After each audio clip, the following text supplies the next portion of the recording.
Jumpa lagi di channel YouTube Captain Vincent Aditya.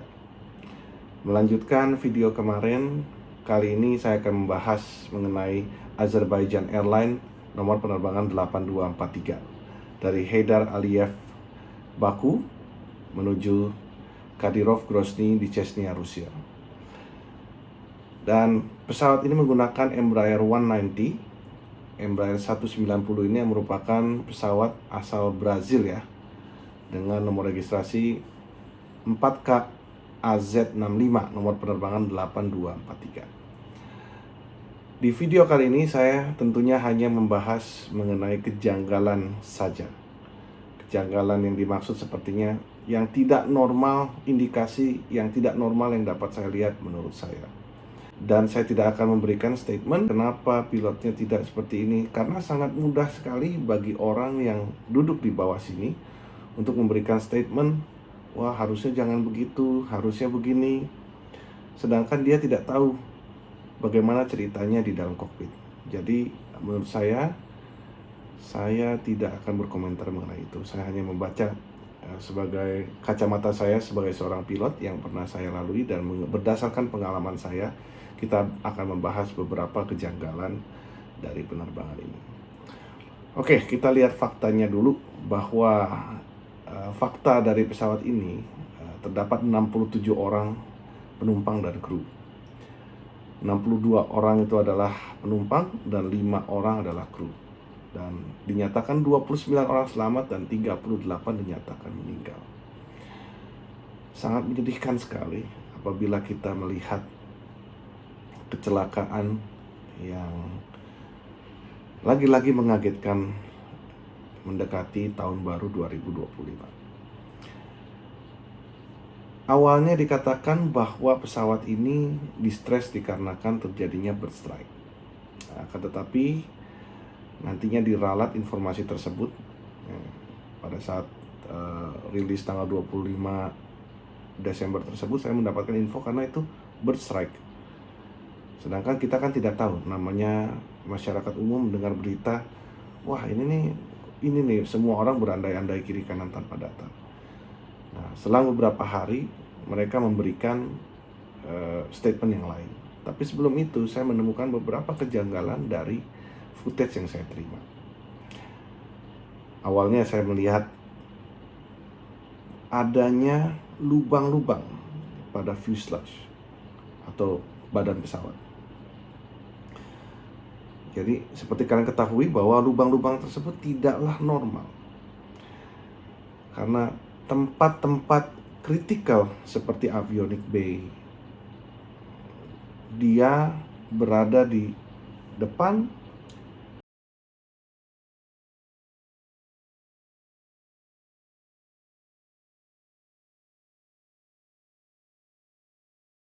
tengah. Di beberapa tipe pesawat, salah satunya Embraer 190 ini ada memiliki mid avionics compartment, dan juga ada yang di bagian belakang. Ini merupakan area-area kritikal yang sangat berbahaya sekali, karena area-area kritikal ini isinya adalah komputer pesawat, lalu kabel-kabel yang menghubungkan sensor komputer, atau input-input yang menggerakkan flight control ataupun hydraulic system. Jadi ini merupakan tempat yang sangat signifikan berbahaya, karena ini adalah jantungnya pesawat.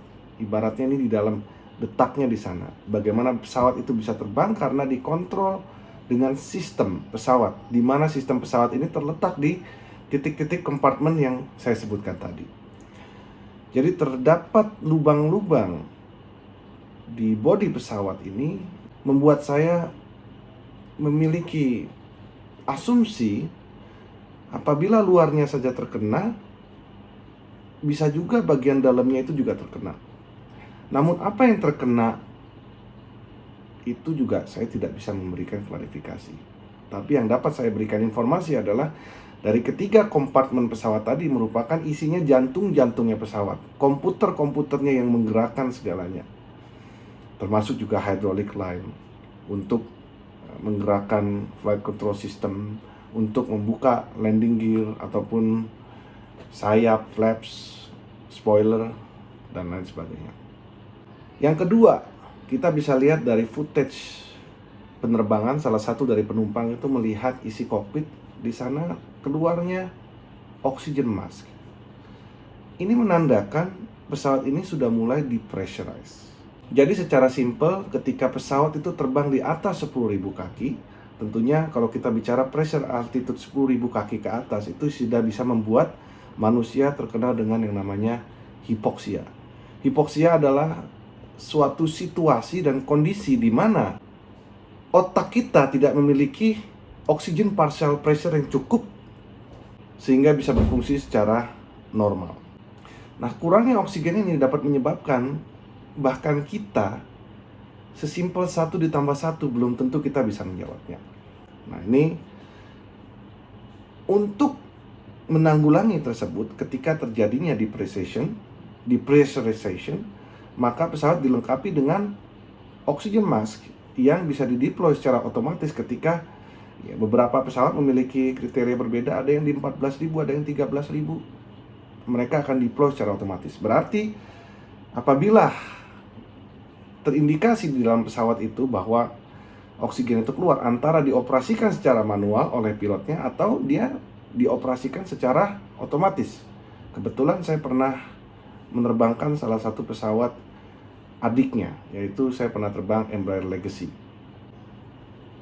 di mana Embraer Legacy itu juga memiliki fitur otomatis keluar untuk oxygen mask-nya itu.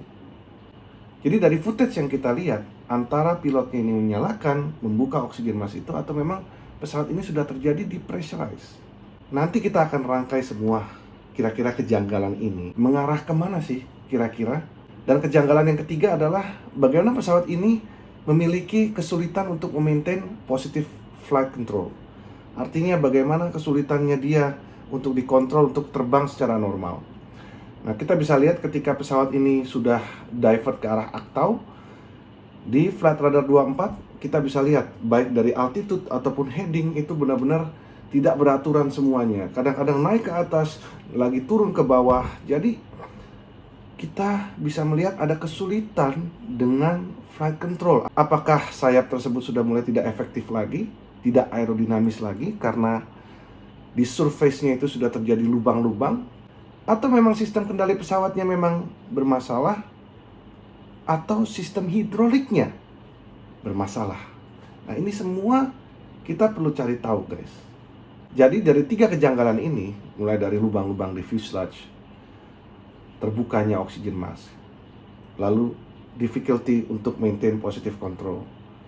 Nah, ini membawa kita, ini merupakan ciri-ciri pesawat ini lagi distress. Pertama, ada kemungkinan terjadinya damage.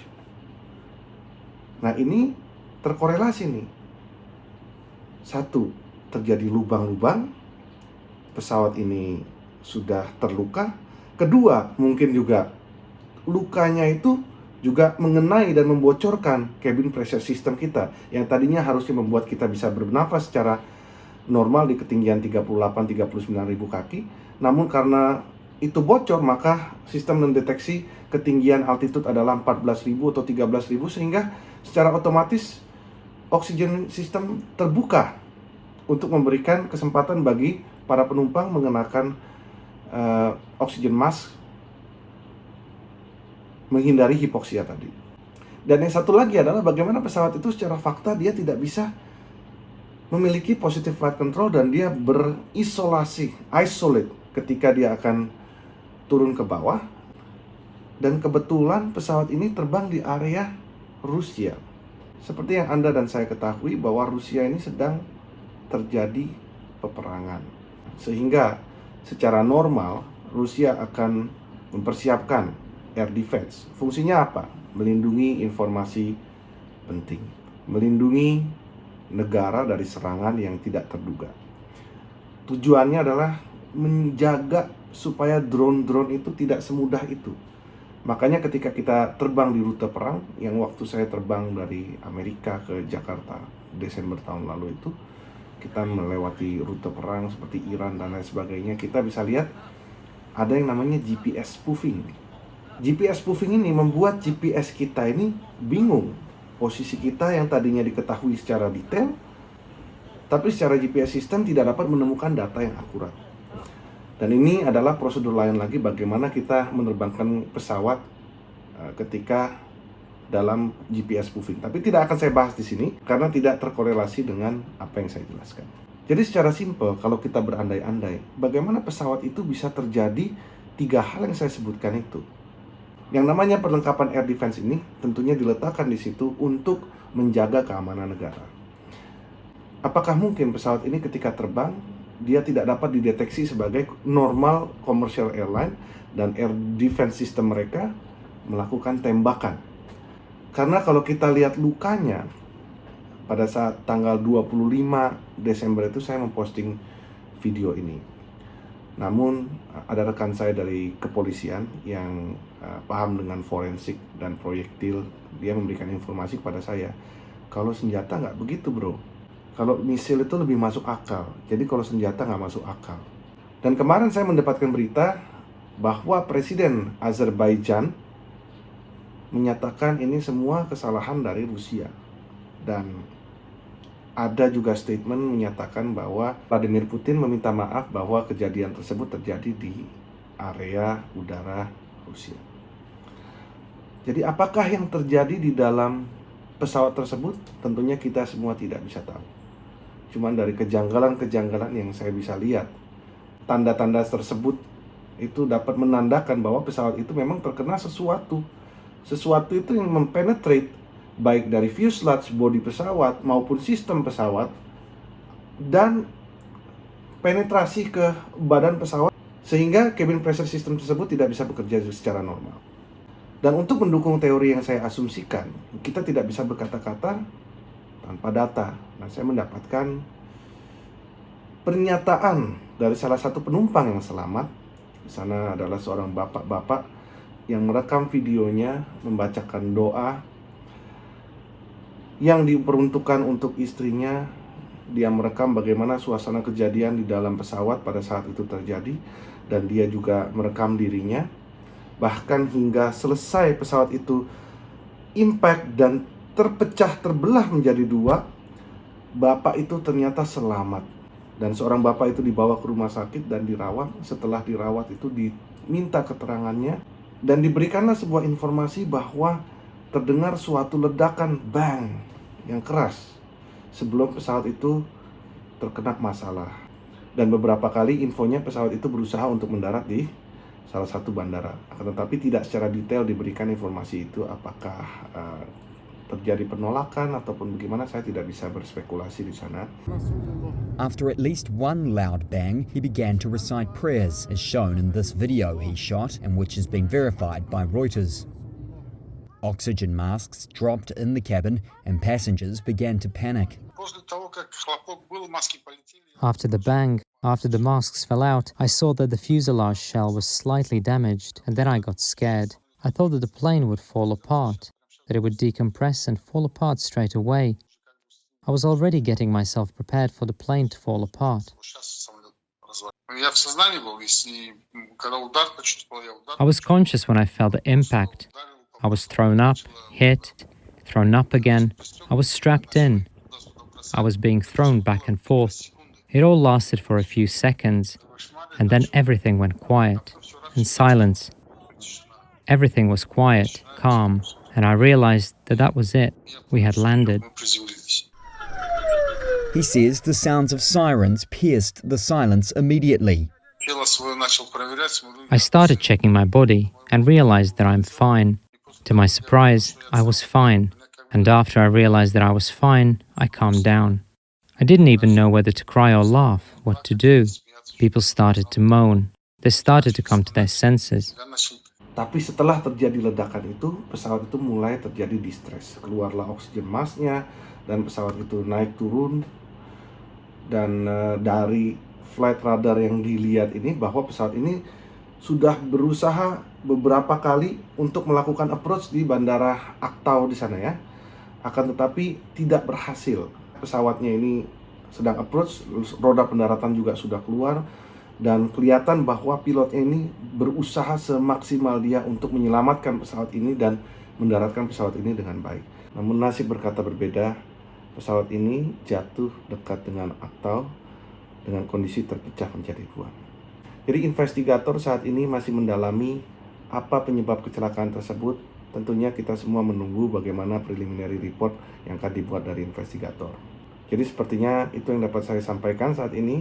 Semoga informasi ini bermanfaat. Terima kasih dan sampai jumpa di video berikutnya.